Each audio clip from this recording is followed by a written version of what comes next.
Bonsoir mesdames, messieurs et bienvenue à Découverte. Les télécommunications modernes ont changé nos vies. Le téléphone cellulaire et l'ordinateur sans fil ont accru l'efficacité et la vitesse de nos communications. Cette technologie est possible grâce aux ondes électromagnétiques, les micro-ondes. Et avec toutes ces technologies, nous baignons littéralement dans ces ondes, au point où plusieurs chercheurs s'inquiètent des effets nocifs que pourrait avoir sur notre santé une exposition accrue à toute une variété de puissances et de fréquences. Chose certaine, la pollution par les micro-ondes nous entoure, et elle est là pour rester. Des panneaux discrets, presque invisibles dans le paysage urbain. Ce sont en fait des antennes de téléphonie cellulaire. À Montréal, par exemple, il y en a plus de 1200. La majorité de ces antennes sont installées sur des tours à logement très près des résidents. Dans les banlieues, les antennes sont plus évidentes. Installées au sommet de grandes tours, elles émettent un signal micro-ondes constant 24 heures par jour, 7 jours par semaine. Au-delà de l'esthétique, des résidents un peu partout dans le monde se plaignent de problèmes de santé reliés à ces antennes. On manifeste contre les antennes parce qu'on les a posées sur les toits d'une école. Les dangers, on voudrait bien qu'on nous dise qu'il n'y en a aucun, mais nous on n'est pas persuadés qu'il n'y en ait aucun. Depuis qu'on a ces antennes, on dort de plus en plus mal. On a des réveils nocturnes fréquents tous les deux, ma femme et moi. Et si bien qu'on ne pouvait plus supporter cela. Moi, dans mon boulot, j'avais des difficultés de concentration, de mémoire. En Europe et aux États-Unis, on manifeste depuis de nombreuses années contre la prolifération de ces antennes et le risque pour la santé. Ici, à Richmond Hill, dans la banlieue nord de Toronto, 300 résidents commencent à s'inquiéter. On va construire 2 antennes de téléphonie mobile à moins de 200 mètres l'une de l'autre. Belle Mobilité érigera une tour de 30 mètres de hauteur devant la station d'essence. Elle sera déguisée en mât-drapeau. Ce mât se trouvera à quelques mètres de résidence. La seconde tour de la compagnie Rogers sera derrière un centre d'achat. On y retrouve une garderie. Cette tour sera aussi à 130 mètres des résidences les plus proches. Les citoyens s'opposent à ces projets pour des raisons de santé.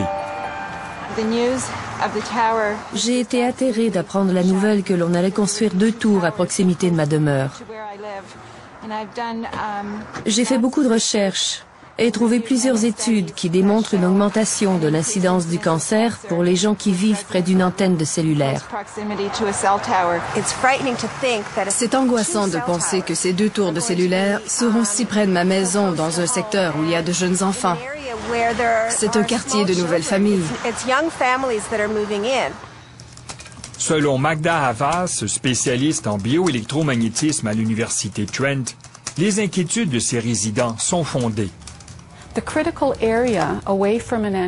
La distance critique d'une antenne de téléphone cellulaire est entre 300 et 400 mètres.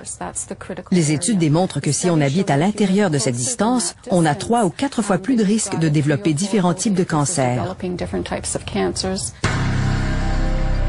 2 études épidémiologiques, une allemande et l'autre israélienne, font état de ce lien avec le cancer.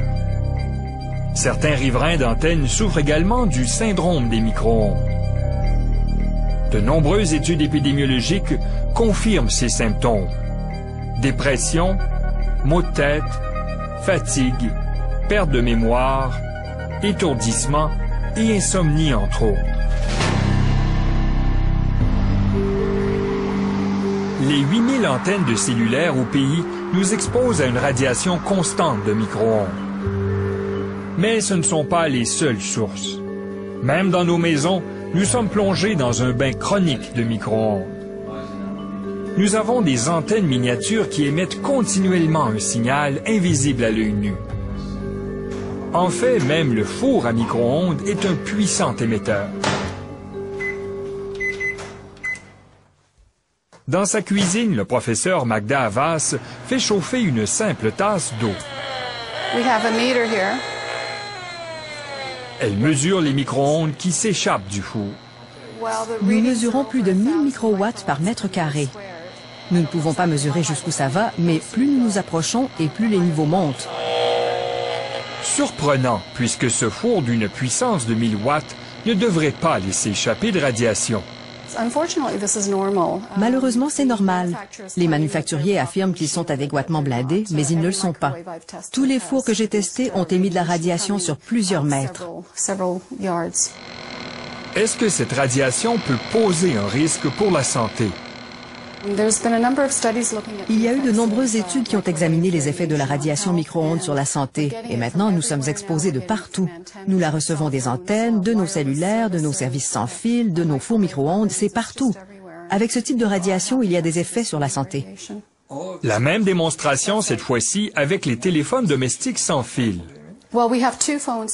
Nous avons ici deux téléphones sans fil. Celui-ci est un vieux modèle et celui-là est plus récent. On l'appelle le téléphone DECT. Et normalement, un téléphone émet seulement lorsqu'on s'en sert. Vous voyez que ce téléphone-ci est branché, mais il n'émet pas. Mais si vous branchez celui-ci, il se met immédiatement à émettre des micro-ondes de façon constante. Alors même si vous ne l'utilisez pas, il irradie. Si vous avez un de ces téléphones DECT dans votre chambre, c'est comme dormir à côté d'un four micro-ondes qui fonctionne. Mais comment savoir si notre téléphone émet continuellement? Vous prenez une radio et syntonisez la bande AM à la plus basse fréquence, entre deux stations. Vous saurez si vous avez un téléphone DECT. Par exemple, celui-ci n'est pas un DECT, vous n'entendez rien. Par contre, si vous l'approchez de celui-ci, c'est purement de l'interférence? Purement de l'interférence. C'est l'une des façons de savoir si vous en avez un à la maison. Le Wi-Fi est une autre source de micro-ondes de plus en plus présente dans les maisons. Il s'agit d'un routeur muni d'une antenne qui permet d'utiliser Internet partout dans la maison sans être relié à un câble. Cette antenne est à la fois un émetteur et un récepteur de signal micro-ondes. L'ordinateur a également une antenne. Le professeur Havas mesure les micro-ondes qui s'en dégagent.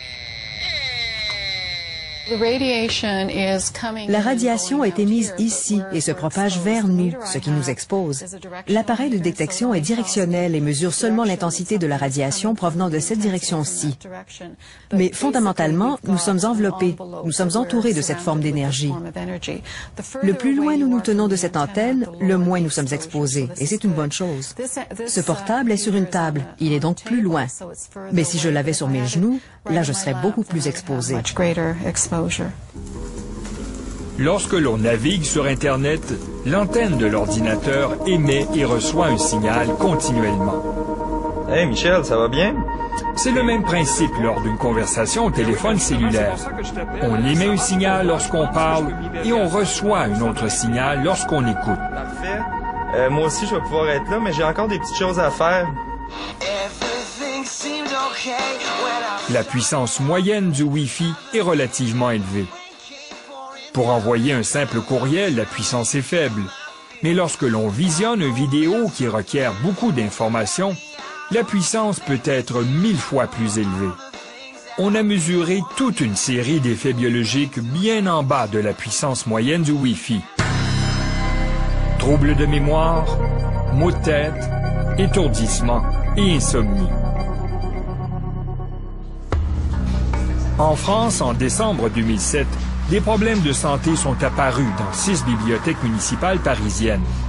Une quarantaine d'employés se sont plaints de divers maux, dont des étourdissements, de la fatigue et des maux de tête. Par principe de précaution, la mairie de Paris a donc désactivé les bornes Wi-Fi dans ses bibliothèques. Il y a des études qui démontrent que d'être exposé à une très haute intensité pour une courte période est à peu près l'équivalent d'être exposé à une faible intensité pour une très longue période. Donc, si le Wi-Fi s'installe dans une communauté, cela ne fait qu'ajouter une autre couche d'exposition, parce que les gens sont déjà exposés à leur four micro-ondes, à leur téléphone domestique sans fil et aux autres systèmes de télécommunication sans fil.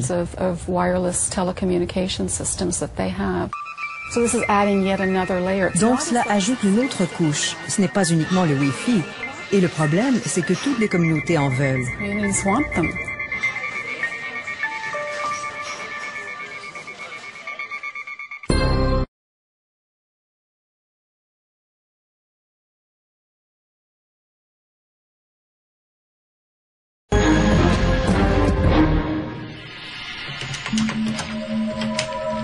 David Fancy, jeune professeur d'université, souffre d'électro-hypersensibilité. Cette condition a bouleversé sa vie. Il ne peut plus soutenir la présence de champs électromagnétiques, incluant les micro-ondes et l'électricité. Il doit donc se tenir loin de son ordinateur et projeter ses courriels sur le mur. Quand il y a de plus en plus de types d'exposition qui causent des problèmes, c'est là qu'on réalise que c'est un phénomène très sophistiqué. Parce qu'on peut travailler à son ordinateur dans un bureau qui est également près d'une antenne de cellulaire. Donc on se sent déjà très mal avec des nausées, des maux de tête, des étourdissements, avant même de travailler sur son ordinateur. Mon expérience et celle d'autres victimes me font conclure qu'il est difficile d'identifier la façon dont on réagit aux différentes formes de pollution électromagnétique. L'Organisation mondiale de la santé affirme que dans plusieurs pays d'Europe du Nord, de 1 à 3% de la population est atteinte de ce syndrome. Au Canada, entre 300 et 900 000 personnes pourraient possiblement en souffrir.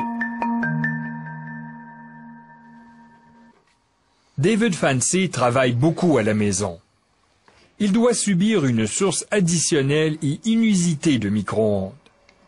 Celles qui voyagent des antennes vers le sol et qui entrent dans les maisons par l'électricité et la tuyauterie. C'est un oscilloscope. Il est relié à l'évier. Et j'ai une mise à terre sur le plancher. Cela fait un circuit qui va de l'évier au plancher en passant par l'appareil. Sur l'écran, on constate que nous avons un signal de 3 volts à 60 cycles. C'est un courant électrique qui va de l'évier au plancher. Nous le voyons sous la forme d'une onde qui monte et descend. Si je pousse ce bouton et je change la mesure, nous voyons des fréquences plus élevées, celles de la radio et des micro-ondes qui sont captées par cet appareil de mesure.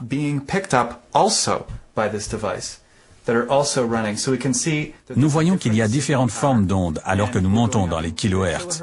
Le signal apparaît et disparaît parce qu'il y a tellement de signaux que l'appareil a de la difficulté à tous les lire. Le sol est un conducteur de cette forme de radiation. Si vous avez des objets métalliques dans le sol, comme de la tuyauterie par exemple, ils captent cette radiation. Donc vous avez cette radiation de haute fréquence qui entre dans votre maison, dans votre évier, dans votre bain à cause de la conductivité du sol. Même au travail, David Fancy est exposé aux micro-ondes. L'édifice principal de l'université Brock à St. Catharines a une forêt d'antennes de cellulaire sur son toit. Puissance totale, 2000 watts. Il mesure pour nous la puissance environ 150 mètres de l'édifice. Nous avons des niveaux de puissance qui fluctuent entre 300 et 1200 microwatts par mètre carré. C'est à l'intérieur des limites canadiennes. L'université respecte donc la réglementation. Dans d'autres pays, ça ne respecterait pas les normes? Certainement pas. Un peu partout à travers le monde, des gens reconnaissent que les normes canadiennes sont de 1000 à 100 000 fois trop laxistes, à la lumière de ce que les études démontrent. La norme canadienne est parmi les moins sévères au monde. Elle se compare à celle des États-Unis, du Japon et de l'Allemagne.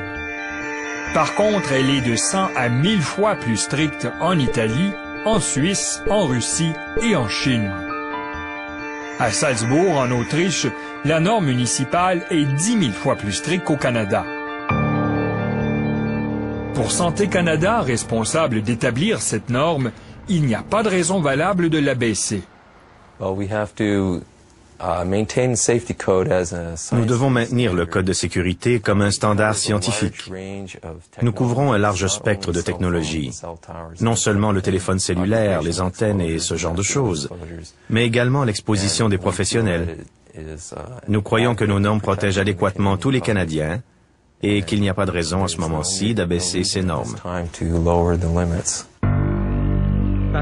Notre exposition lors d'une conversation au cellulaire est à une puissance beaucoup plus faible que la norme d'exposition canadienne. Pourtant, de nombreuses études ont démontré des problèmes. À une puissance plus faible, notre exposition aux antennes du portable sans fil, le Wi-Fi. Même à cette puissance, des études ont mesuré des symptômes. Quant à la mesure prise par David Fancy, elle se retrouve bien en bas. Là encore, des chercheurs ont rapporté des effets. Pourquoi la norme canadienne est-elle si élevée? Au Canada, les normes d'exposition contenues dans le Code de sécurité 6 se basent sur les effets thermiques. Si la température de votre corps n'augmente pas après une période d'exposition de 6 minutes, cela est considéré comme sécuritaire. En effet, selon la documentation de Santé Canada, si l'exposition aux radiofréquences n'excède pas les limites spécifiées dans le Code de sécurité 6, il n'existe aucune preuve scientifique concluante de ces effets nocifs sur la santé. Cette norme de 6 minutes n'a aucun sens, sauf dans la perspective de la physique. Les études qui démontrent des effets nocifs le font à des puissances 1000, voire 10 000 fois plus basses que celles des normes canadiennes. Donc, nos normes ne tiennent pas compte des interactions biologiques subtiles d'un organisme vivant. En Europe, plusieurs pays envisagent d'appliquer le principe de précaution face aux antennes. En France, en décembre 2007, un projet de loi déposé à l'Assemblée nationale demande d'imposer une distance de 300 mètres entre une antenne de cellulaire et les habitations. Pourtant, plusieurs des résidents de Richmond Hill auront leur antenne bien en deçà de ce 300 mètres. Malgré leurs protestations, ils frappent partout un mur de silence. J'ai écrit de nombreuses lettres à des gens pour nous aider à stopper ce projet. Industrie Canada, Santé Canada, le ministre de l'Environnement, le maire, tous se cachent derrière le Code de sécurité 6. Nous avons écrit au ministre de la Santé. Nous n'avons reçu aucune réponse. Ils disent qu'ils font des études, qu'ils lisent les plus récentes et malgré cela, il n'y a eu aucune étude indépendante au Canada pour confirmer ou pas le danger avec ces structures. Du côté de l'industrie, Rogers et Bell affirment qu'ils ne font que respecter les normes de Santé Canada. Nous n'établissons pas les normes sur la santé. Nous opérons à l'intérieur des paramètres qui nous sont donnés. Et encore une fois, Industrie Canada et Santé Canada travaillent très fort pour établir ces normes et nous les respectons. Et nous opérons très souvent en bas de ces normes. Notre exposition au micro-ondes est en escalade inévitable. En 2007, le rapport Bio-Initiative, la plus importante enquête scientifique sur l'impact sanitaire de la pollution électromagnétique, a examiné 2000 études. Il conclut que notre niveau d'exposition mènera à de graves problèmes de santé si rien n'est fait pour réduire les normes d'exposition. Pour Magda Havas, la question est de savoir combien d'autres études faudra-t-il avant d'agir. Tout cela suit le même modèle que le tabac, l'amiante, le DDT, les BPC et le plomb. C'est toujours la même chose. Quand l'industrie nie, il y a un problème. Au début, le gouvernement supporte l'industrie jusqu'à ce que la science devienne tellement convaincante que le gouvernement est dans l'embarras s'il ne change pas les normes. Malheureusement, ça va prendre des décennies et pendant ce temps-là, plusieurs personnes vont tomber malades. Entre collègues, on se demande ce qui incitera le gouvernement à vraiment regarder les données et d'agir en conséquence pour protéger la population. L'objectif de Santé Canada est le bien-être des Canadiens. On me dit que c'est une question du nombre de morts. Combien de morts avons-nous besoin avant que Santé Canada fasse quelque chose pour protéger la santé des Canadiens?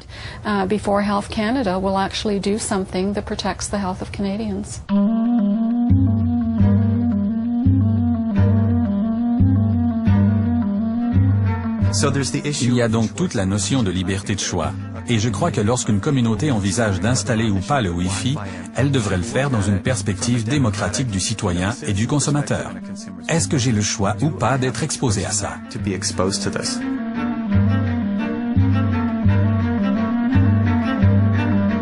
Here's Mary Garofalo. Good evening and welcome to 16 by 9, The Bigger Picture. You can't see it, you can't taste it, but some are calling it a serious health threat every parent should know about. Wi-Fi, wireless internet, is in schools coast to coast. But why do some kids say Wi-Fi is making them sick? In a 16 by 9 investigation, we put Wi-Fi to the test. Here's our Carolyn Jarvis. They are gathering by the hundreds, hacking a public forum in Toronto, filling a school board meeting in Peterborough. I don't know what I'm going to do if you have Wi-Fi in there. I can't do this to my daughter. I cannot put her through this experiment. And assembling at a church in Vancouver, a fever pitch building over what they see as a threat invisible to the eye. Society in general doesn't want to lose a convenience at the expense of safety. They're talking about radiation exposure from Wi-Fi or wireless internet, and they're concerned it's making their kids sick. I just think that we don't know, so why risk it? Today, schools across the country are rushing to install it, but these students say the convenience isn't worth the risk. I had heart racing, headaches, nauseous. It's a really weird feeling. Weak, and I'm really shaky. And when they're not at school? Does it happen on the weekends? No. There's no rhyme or reason to the symptoms. They range from headaches to nausea, heart palpitations, even rashes. So 16 by 9 wanted to find out exactly what, if any, threat exists in schools. So we went with this man, industry tester Kavinder Dhillon, to measure the radiation levels in a typical wireless classroom. Is it fair to say that this would give us an average sample size of what we'd be seeing in a typical classroom? Yes, we're going to be concentrating on this area. So this will basically give us what the proportional rate is. To simulate an actual classroom, we set up each computer to stream video, constantly receiving information. From the devices that are being set up right now, and we got our antennas hooked up, and we're getting the real-life signals with the correction factors from the antennas and the cable losses.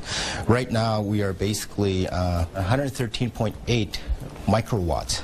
So, in effect, according to Health Canada, this classroom would be deemed safe. According to the criteria, yes. So next, we go out into the hallway to check the router, one of several in the school fixed to the ceiling. The levels here hit 2,600 microwatts, 20 times the reading inside the classroom. People who are actually in the industry who are testing this, they feel this is the high limit. This is very high. Really? Yeah. You heard him. Our industry tester calls that level high, but it's still well within Canada's safety guideline. Now, that guideline is a thing called Safety Code 6. It sets the limit for radio frequency radiation exposure, and Health Canada says there's no way the levels we found are causing those headaches and heart palpitations. And Beth Peterson of Health Canada says the science backs it up. There's no evidence, scientific evidence, that those kind of effects are caused by the energy limits that kids are exposed to by Wi-Fi. Health Canada sets the limit at 10 million microwatts per meter squared. Now, that might not mean much to most of us, but in 2008, Toronto's Board of Health said it's way too high and asked Canada's Minister of Health in this letter for much stricter regulations, 100 times more strict. Health Canada never changed a thing. Still, no matter what any guideline says, these parents say they've seen it for themselves and Wi-Fi is harming their kids. So she had to hold on to friends in order not to collapse on the floor. She had headaches, and we're not talking just regular headaches. They were extreme headaches where the secretary would call me. I'd have to come pick her up. According to this doctor, there's good reason to believe these kids are telling the truth and not just making up some excuse to skip school. There's no question in my mind it exists. Dr. Jennifer Armstrong specializes in environmental medicine. The big thing with kids is they're more vulnerable. Why? Children are more vulnerable. Their skulls are thinner. Their bodies are not as strong as ours in general. They're developing, their brains are developing. So you expose children to radiation and their little bodies don't handle it as well. And cardiologist Dr. Stephen Sinatra agrees. As a parent, if I had a young child, would I want to use my child as an experiment to see if it's going to take 30 years or 20 years or 10 years to become sick? No, not me. And the thing is, we have to sacrifice accelerated education and convenience. And basically, we have to look at the safety of our children. We have to do it as a society. Well, 16 by 9 wanted to test the power of Wi-Fi, so we went to visit environmental scientist Magda Havas from Trent University to do Another test. Professor Havis's subject, Martin, who calls himself electrically sensitive, is hooked up to a heart monitor, and Havis sets up a wireless computer. Well, what we're going to be doing is we're going to be taking Martin and exposing him to microwave radiation from Wi-Fi, the same type of thing that we have in schools, for example, and just monitoring his heart to see if his heart reacts to any of the radiation. He won't know when things are turned on or off, so it's going to be a blind study in that regard. With the Wi-Fi plugged in, Martin's heart rate accelerates in mere moments. Now I can feel something. It's going through my chest. I feel it down in my legs too. The closer the router is, the greater his reaction. A few seconds ago, it was like my chest was actually jumping in the middle here. Then, seconds after the wireless internet is unplugged, just like that, his heart rate slows down. Martin, how are you feeling right now? Fine, I don't think there's anything on. But listen to this. Those levels Martin was exposed to, well, they're acceptable according to Safety Code 6. So if they're safe, why was his heart racing? Magda Havis has a theory. So some percentage of the population is reacting to these microwave radiation at levels well below Safety Code 6. But I'm not sick from Wi-Fi and I use it all the time. Well, not everyone has the same sensitivities. We have children who have peanut allergies. We have people who are allergic to pollen. They react to pollen. And it's same with electrical sensitivity. Only a percentage of the population react. Still, Health Canada insists it's done its homework, looked at every bit of science, and that level of radiation won't hurt anybody. Our safety limits are set on, we use a weight of evidence approach. So there are thousands of articles, thousands of peer-reviewed scientific articles on the issue. 16 by 9 wanted to take a look at that evidence, so we asked Health Canada for its science. They sent us this, a list of 16 studies entitled Specific to Wi-Fi. So we did our own homework going through every study, and not a single one looks at whether Wi-Fi in schools poses a health risk to students. Havis says since Health Canada isn't controlling Wi-Fi, parents are going to have to. So are you suggesting that parents should tell their kids, a 13-year-old, a 14-year-old who may be attached to his laptop or his iPad, you should stop using that? It may not go over so well, but you know, when children want to smoke, and if you're a responsible parent, you allow your 13-year-old child to smoke. In my mind, there's no difference between the two. If anything, I think maybe microwave radiation is going to show up to be much more harmful than smoking, simply because of the amount of exposure that we're seeing in our everyday environment. So how about the people who make these products? We asked to speak to Wi-Fi manufacturers about the possible health effects, but they declined our request for an interview. The organization that represents them, the Wi-Fi Alliance, did, however, provide 16 by 9 with this written statement. Wi-Fi technology meets all national and international safety requirements and emits signals that are typically hundreds to thousands of times below the safety limits. All well and good, but back in the schoolyard, these kids may have reason to wonder if it's safe to go to school. What do you want done? For them to turn it off. Do you feel like there's anything you can do? No.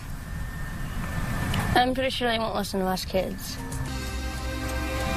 As some schools in Canada race to install Wi-Fi, there are other schools that are concerned about reports of headaches, hyperactivity, and increased heart rates in children.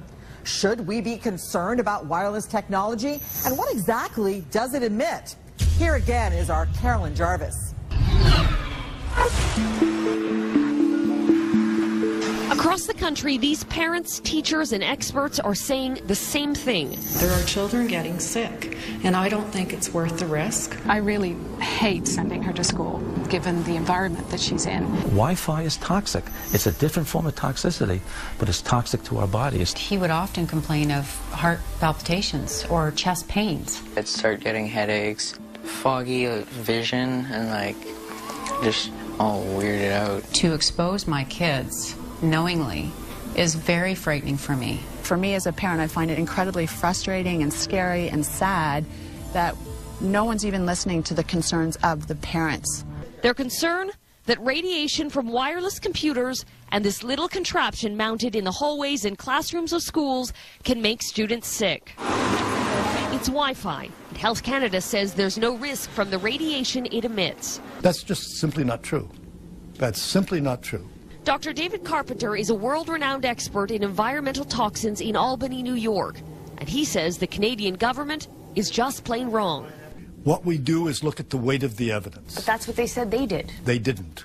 The weight of the evidence demonstrates clearly that exposure to radio frequency radiation, causes disease. The evidence is strongest for cancer. Cancer caused by Wi-Fi emissions certainly doesn't add up with Health Canada's insistence that Wi-Fi is safe.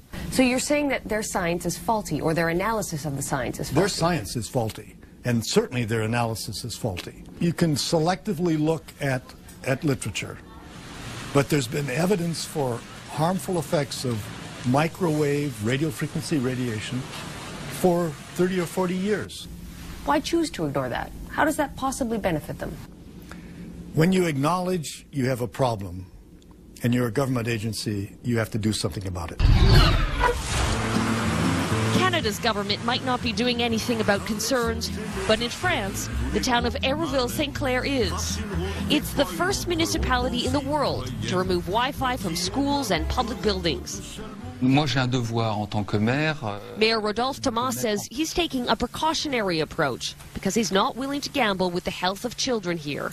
So this town that 10 years ago went wireless ahead of everyone else became in April of 2009 the first to shut it down. Le Wi-Fi est un outil. Wi-Fi is an important tool, he says, but there are places it simply shouldn't be, like schools. So now, all but 2 schools here are Wi-Fi free, and the town plans to strip Wi-Fi from all its public buildings by the end of the year. But Hérouville-Saint-Clair isn't returning to the dark ages. In fact, it's once again on the cutting edge of technology. It's installed a state-of-the-art fiber optic system that's faster, more stable, and according to the people here, safer. Etienne Sandrier leads an awareness group against wireless technologies. People could see that they were victims, that it was not that innocuous, that some people really suffered from this. So it started a real interrogation among the public, and people said that, well, if it's not absolutely necessary, why should we use the thing? And parents around here are applauding the change.